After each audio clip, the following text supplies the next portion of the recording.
Hello दोस्तों, नमस्कार। आपके अपने YouTube चैनल एसके क्लासेस में आपका स्वागत है। आज आप लोगों के लिए लेकर के आए हैं पर्यावरण एवं पारिस्थितिकी से संबंधित प्रश्न, जो अब तक रेलवे ग्रुप डी में एवं यूपी टेट और सी टेट के लिए अति महत्वपूर्ण प्रश्नों की ये श्रृंखला है। चलिए शुरू करते हैं ये क्लास की सेशन। देखिए क्या है, पहला प्रश्न है, पृथ्वी पर पाए जाने वाले भूमि, जल, वायु, पेड़ पौधे, जीव जंतुओं का समूह जो हमारे चारों ओर हैं, तो वो क्या कहलाता है? पर्यावरण कहलाता है। दोस्तों पूछा पर्यावरण क्या है? दोस्तों पर्यावरण है पृथ्वी पर पाए जाने वाले भूमि हो गई, जल हो गए, पेड़ पौधे एवं जीव जंतुओं का समूह जो हमारे चारों ओर है, इसी को हम पर्यावरण कहते हैं। चलिए अगला प्रश्न कहाँ से बनता है? अति महत्वपूर्ण प्रश्न है। प्रथम अंतर्राष्ट्रीय पर्यावरण सम्मेलन हुआ था, तो 5 जून 1972 को अंतर्राष्ट्रीय पर्यावरण सम्मेलन हुआ था और स्टॉकहोम में हुआ था। बहुत ही इम्पोर्टेंट प्रश्न है ये, ध्यान रखना। प्रथम अंतर्राष्ट्रीय पर्यावरण सम्मेलन कब हुआ था? 5 जून 1972 को स्टॉकहोम में हुआ था, और तब से ही हम लोग जो है विश्व पर्यावरण दिवस 5 जून को मनाते हैं। नेक्स्ट प्रश्न है, प्रथम विश्व पर्यावरण दिवस कब मनाया गया? तो 1973 में। देखो वही प्रश्न आ गया है ना, विश्व पर्यावरण दिवस कब मनाते हैं? 5 जून को। तो इसी वजह से हम जो है विश्व पर्यावरण दिवस मनाते हैं, क्योंकि 5 जून 1972 को स्टॉकहोम में जो है पहली बार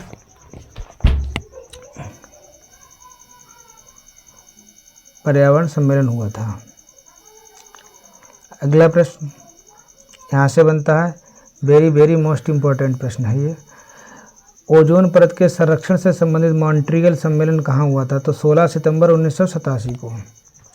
ओजोन परत के संरक्षण से संबंधित मॉन्ट्रियल सम्मेलन 16 सितंबर 1987 को हुआ। विश्व ओजोन संरक्षण दिवस कब मनाते हैं? तो 16 सितंबर को, इसीलिए विश्व ओजोन संरक्षण दिवस मनाते हैं। मॉन्ट्रियल है, तो मॉन्ट्रियल क्या है? कनाडा का एक शहर है ये, इसीलिए क्योंकि ये मॉन्ट्रियल में ही हुआ था, इसीलिए इसको मॉन्ट्रियल सम्मेलन कहा जाता है। कनाडा में एक शहर है। अति महत्वपूर्ण प्रश्न है, ओजोन की मात्रा में कमी का मुख्य कारण क्या है? ओजोन की मात्रा में कमी का मुख्य कारण है क्लोरोफ्लोरोकार्बन, इसको हम CFC बोलते हैं। ये ओजोन की मात्रा में कमी का कारण है। ठीक है, ओजोन परत को ये नष्ट कर देता है। कौन? CFC यानी क्लोरोफ्लोरोकार्बन। इसकी वजह से ओजोन परत नष्ट हो जाती है। प्रथम पृथ्वी सम्मेलन आयोजित हुआ तो 1992 में ब्राज़ील के रियो डी जेनेरियो में 1992 में प्रथम पृथ्वी सम्मेलन आयोजित किया गया। अगला है, पृथ्वी दिवस कब मनाते हैं? तो 22 अप्रैल को मनाते हैं। क्योटो कहाँ है? तो जापान में है। क्योटो सम्मेलन कब हुआ था? 1997 में हुआ था। अगला है, क्योटो प्रोटोकॉल प्रभावी कब से हुआ था? सन 2005 से, है ना। क्योटो प्रोटोकॉल एक हुआ था तो वो प्रभावी हुआ था, लागू हुआ था 2005 से। क्योटो सम्मेलन संबंधित किससे? वातावरण में कार्बन डाइऑक्साइड उत्सर्जन में वृद्धि से।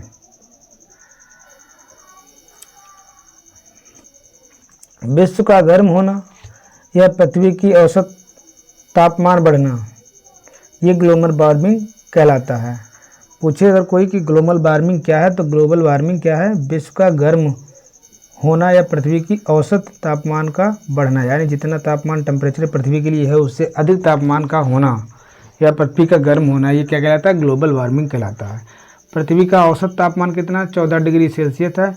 अगर 14 डिग्री सेल्सियस से अधिक तापमान होता है, गर्म होती है पृथ्वी, तो वो क्या हो जाएगा? ग्लोबल वार्मिंग हो जाएगा। ग्लोबल वार्मिंग को प्रभावित करने वाला मुख्य कारक क्या है? तो कार्बन डाइऑक्साइड है। इसकी वजह से जो ग्लोबल वार्मिंग होती है। वायुमंडल की वार्षिक तापमान वृद्धि हरित गृह प्रभाव कहलाती है, ग्रीन हाउस इफेक्ट कहलाती है। ग्रीन हाउस इफेक्ट किसे कहते हैं? वायुमंडल की वार्षिक तापमान वृद्धि जो होती है वो ग्रीन हाउस इफेक्ट कहलाती है। ग्रीन हाउसेज गैसें कौन कौन सी होती हैं? तो ग्रीन हाउसेज गैस ये जो हैं वो जलवाष्प, carbon dioxide, methane, nitrous oxide, 4 gases हैं। ठीक है, इनकी वजह से जो है इनको हम ग्रीन हाउस कहते हैं। यानी जलवाष्प है, कार्बन डाइऑक्साइड है और मीथेन है, नाइट्रस ऑक्साइड है। हरित गृह प्रभाव हेतु सर्वाधिक उत्तरदायी गैस हैं तो कार्बन डाइऑक्साइड है, CO2। सर्वप्रथम ग्रीन हाउस गैसों की संकल्पना किसने की थी? जोसेफ फोरियर ने की थी 1824 में।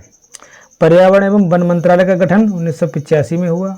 पर्यावरण एवं वन मंत्रालय का गठन 1985 में हुआ।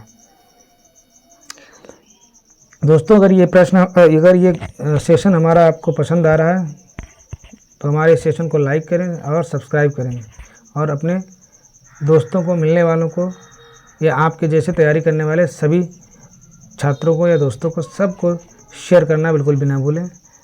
अगर आपका एक सब्सक्राइब जो है हमें मोटिवेशन देगा और इसके लिए मैं और अच्छे वीडियो आप लोगों के लिए बिल्कुल निःशुल्क में लाता रहूँगा। पर्यावरण एवं वन मंत्रालय का गठन 1985 में हुआ। भारत सरकार ने पर्यावरण संरक्षण अधिनियम 1986 में लागू किया था। विश्व पर्यावरण संरक्षण दिवस मनाया जाता है तो 26 नवंबर को। विश्व पर्यावरण संरक्षण दिवस मनाया जाता है 26 नवंबर को। पर्यावरण संरक्षण के लिए काम करने वाली अंतर्राष्ट्रीय एजेंसी क्या है? तो ग्रीन पीस है, एम्स्टर्डम। राष्ट्रीय पर्यावरण अनुसंधान केंद्र कहाँ है? तो नागपुर में है। राष्ट्रीय वन नीति लाया गया था 1988 में लाया गया था। राष्ट्रीय वन नीति 1988 में लाया गया था। राष्ट्रीय जल नीति की घोषणा सन 2002 में हुई थी।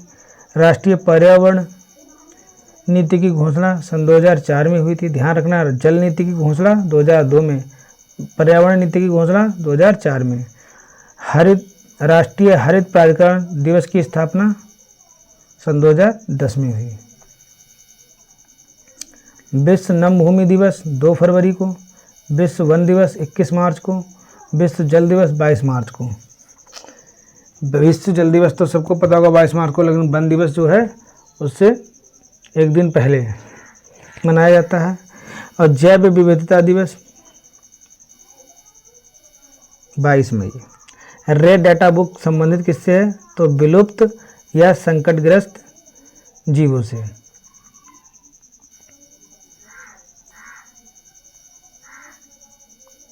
चलिए शुरू करते हैं। ये रहे सबसे इम्पोर्टेंट प्रश्न पर्यावरण से संबंधित। और अगला प्रश्न जो है वो हम शुरू करेंगे पारिस्थितिकी से संबंधित। चलिए दोस्तों, यहाँ पर पारिस्थितिकी से संबंधित मोस्ट इम्पोर्टेंट प्रश्न शुरू करते हैं।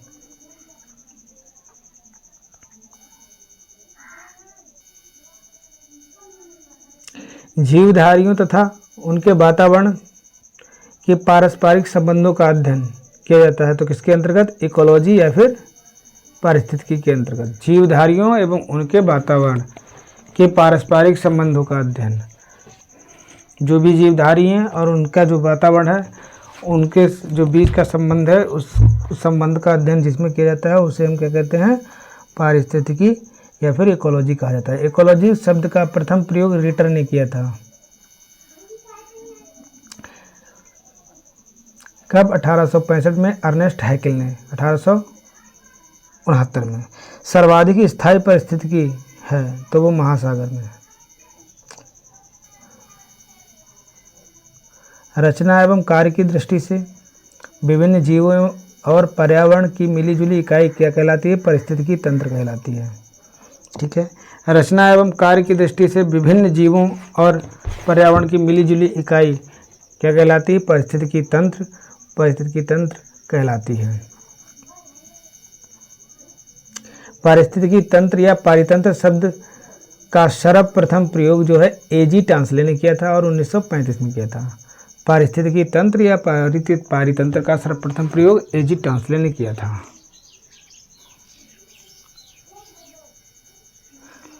पारितंत्र ऊर्जा का स्रोत सूर्य का प्रकाश है।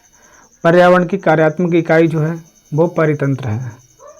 पारिस्थितिकी तंत्र दो घटकों का बना होता है, जैविक घटक एवं अजैविक घटक।